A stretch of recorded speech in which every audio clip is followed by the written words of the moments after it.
સાબરકાંઠા જિલ્લાના હિંમતનગર ગ્રામ્ય પોલીસ સ્ટેશનના કઠવાડિયા ગામ ખાતે ગઈકાલ સાંજના 7:30 વાગ્યા આસપાસ ખેતરમાં રસ્તો કેમ બંધ કરો છો એ બાબતે બે પક્ષો વચ્ચે મારામારીનો બનાવ બનેલો છે, જેમાં એક પક્ષ જે રસ્તો હતો એ જેસીબીથી ખોદીને બંધ કરતા હતા કે ભાઈ અહીંયા પગદંડી જ રસ્તો છે, ટ્રેક્ટર લઈ જવાનો રસ્તો નથી.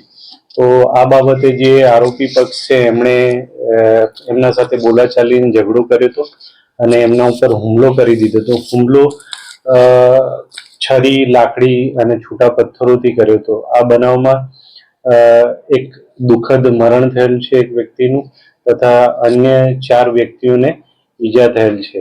આ બાબતે હિંમતનગર ગ્રામ્ય પોલીસ સ્ટેશનમાં ખૂન સાથે રાયોટિંગના બનાવ બાબતેનો ગુનો દાખલ કરવામાં આવેલ છે.